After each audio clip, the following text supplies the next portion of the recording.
18. Rešpektujte náboženské presvedčenia druhých.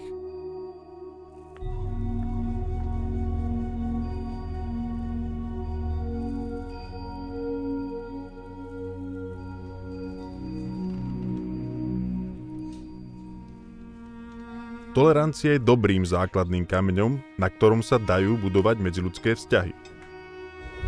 Keď sa človek pozrie na masakre a utrpenie spôsobené náboženskou netoleranciou, ktoré sa tiahnu celými dejinami ľudstva až do súčasnosti, pochopí, že netolerancia je aktivita nasmerovaná proti prežitiu.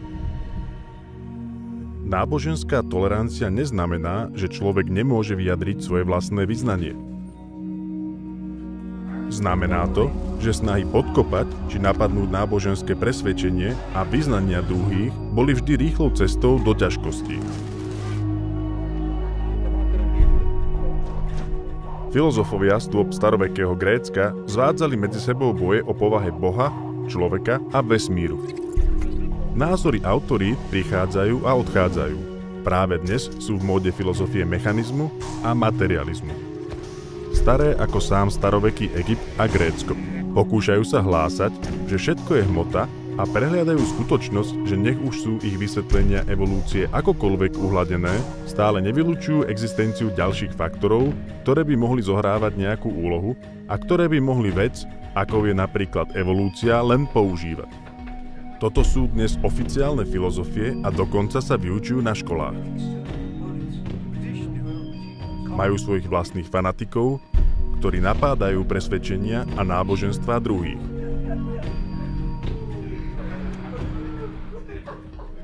Výsledkom môže byť netolerancia a spory.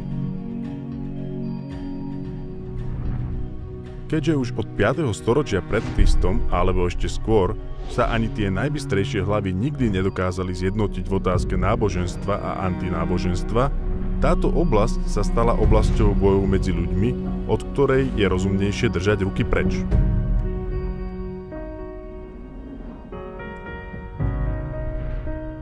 Z tohto mora sporov vzýšla jedna vynikajúca zásada.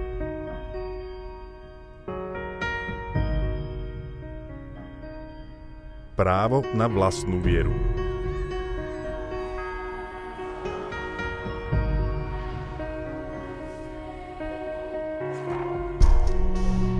Viera a presvedčenie nepodliehajú nutne logike. Nedajú sa prehlásiť ani za nelogické. Môžu byť od týchto vecí dosť vzdialené. Najistejšou radou, akú môžete v tejto oblasti niekomu dať, je taká, ktorá jednoducho zdôrazňuje právo na vlastnú vieru. Každý môže slobodne vyzdvihovať svoje vlastné presvedčenie, aby ho iní prijali. Človek je v ohrození, keď sa snaží napádať viery druhých a platí to o to viac, keď napáda a snaží sa škodiť ľuďom kvôli ich náboženskému presvedčeniu.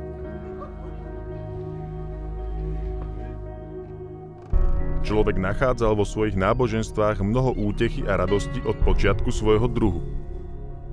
Dokonca i mechanisti a materialisti dneška značne budia dojem kňazov zo skorších dôb, keď rozširujú svoje dogmy. Ľudia bez viery sú v celku poľutovania hodnou skupinou. Dokonca im môžete dať niečo, čomu môžu veriť. Ale keď majú svoje náboženské presvedčenie, rešpektujte ho.